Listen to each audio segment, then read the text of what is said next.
It was hot, 70 degrees Fahrenheit on August 11th, 2013, and it would be hours before the sun would make its appearance. Jacob Coley of Morganton, North Carolina, heard the pounding on the door and jumped out of his bed. He was naked from the waist up, so he reached over to pick up a t-shirt he had laid on the table next to him. He pulled it over his head, dragging it down to his shorts as he made his way over to the front door. Standing outside under the dim light of the front porch was his friend David Matthew Higgins. "Sup," he said, looking at and beyond David, peering into the dark to see the Hummer he had driven, his voice laced with a mixture of curiosity and apprehension. For some reason, unlike the other times he had met with David, trepidation crept up his legs and wrapped itself around his spine like a rattlesnake. David asking him to come with him this early didn't give him a good feeling in the pit of his stomach, but David was his friend, and Jacob felt he had no choice but to go with him. As he went to pull on his pants and push his feet into sneakers, he wondered, knowing who David was, what and where he was heading, and if he would make it back home. As he walked over to the Hummer, he could barely make out the silhouette of another person sitting in the front passenger seat. He reached over and pulled himself into the vehicle. Then he saw that the person sitting in front of him was Damon Lamont Kincaid, aka Peanut, one of David's acquaintances. "Sup," Jacob said. "Sup, little man," Damon responded. David then entered and got behind the steering wheel, and then they were off. Little did Jacob know that this decision to enter that vehicle on that early morning in August would bring with it such immense waves of anguish and despair that it would change his life forever.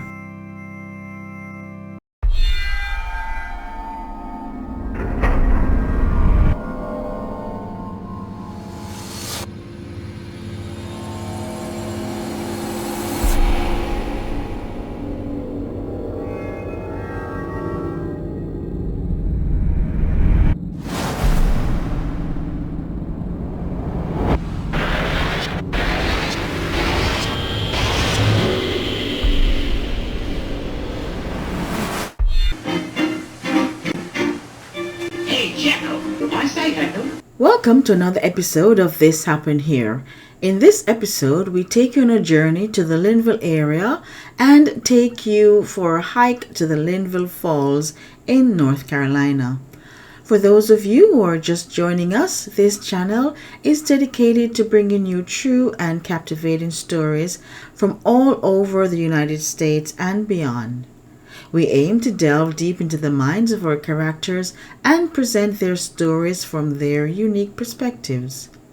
If you enjoy our stories, we'd love for you to show your support by subscribing to this channel and liking these videos. We also have a website where you can go to find books and other things that we have created.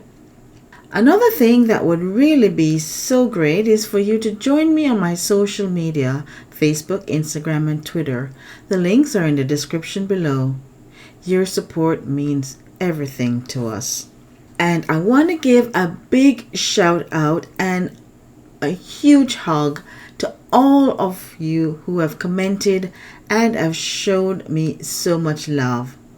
You have no idea how much your words mean to me. You know who you are.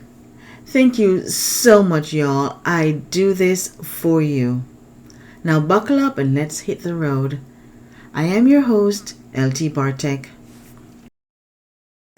My first story comes with it, like most of my other stories, with a discretion is advised clause. So viewer discretion is advised. Now drive around North Carolina and hike with us to Linville Falls while I tell you about the gruesome killing of Damon Kincaid. As always, my heart goes out to the family and friends of all involved in this sad story.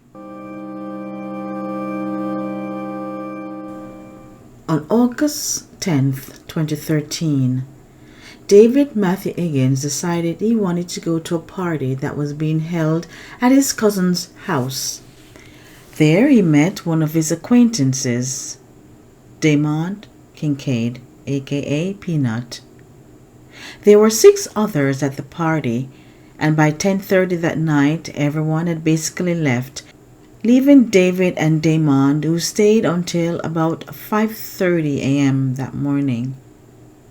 They continued partying and drinking and getting high. The men had been in a heated argument, David accusing Damon of stealing his drugs, and this argument surfaced many times, but they still left together, wanting to find another location to party. Almost immediately after getting into the Hummer David had borrowed from his uncle, Damon fell asleep.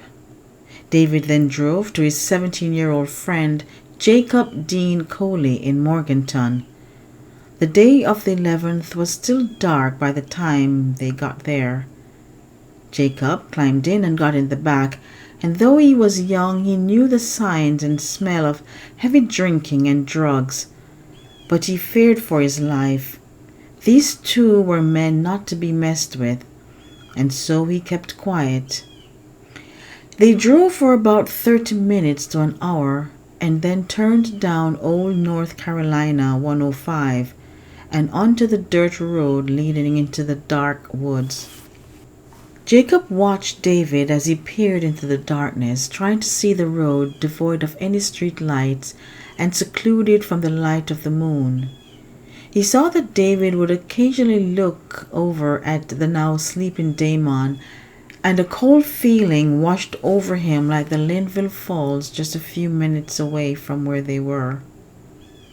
As the car slowed to a stop, Jacob saw David pull out a small black gun and stretch his arm over to point the gun at the sleeping Damon.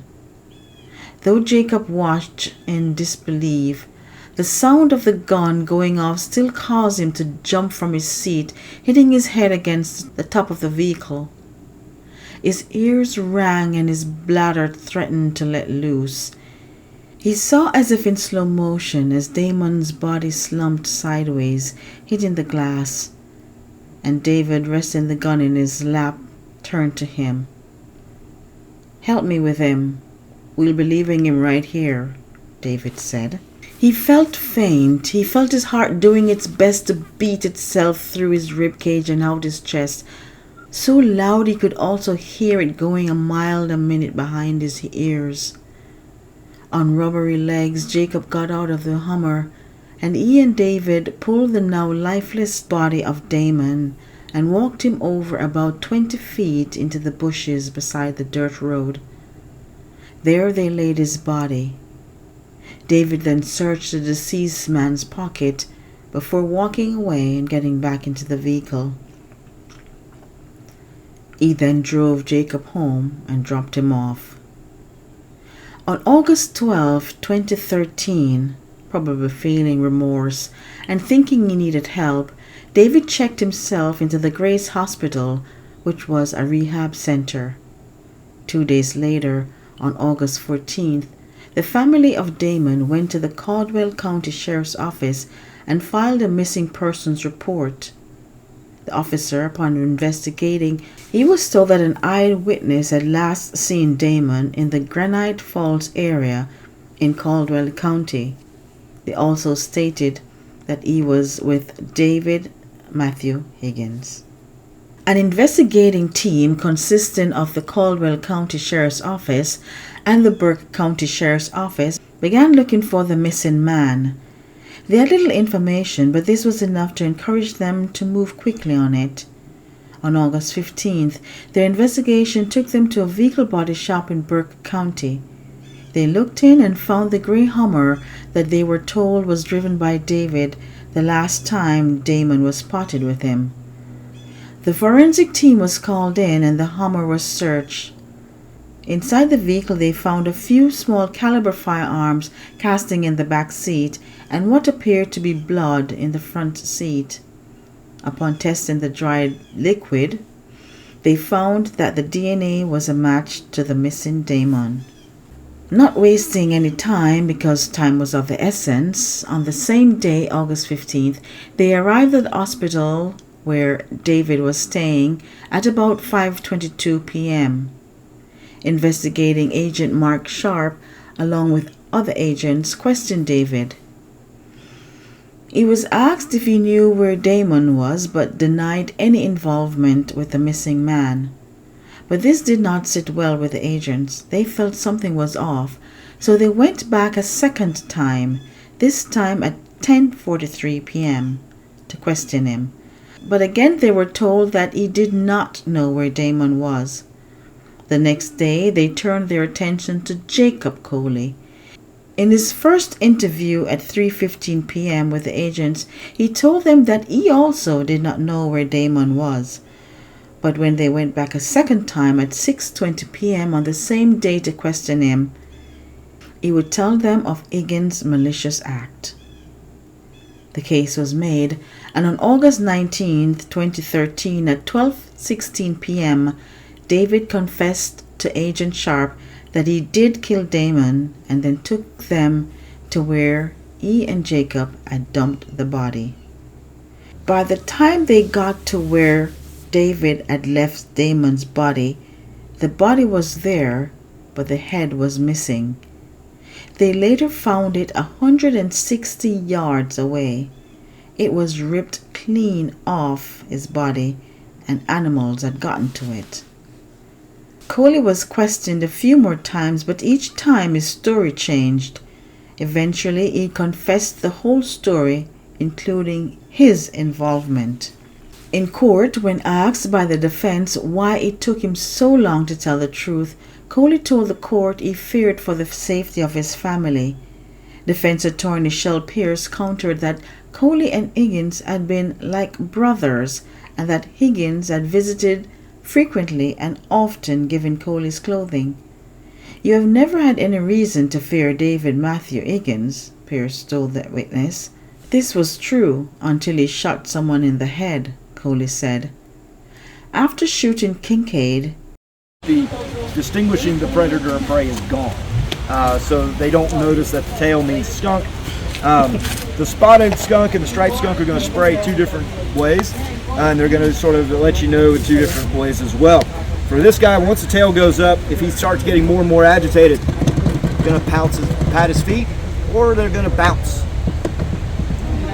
After shooting Kincaid, Higgins went through the victim's pocket, Coley said, though he did not see him take anything from the body.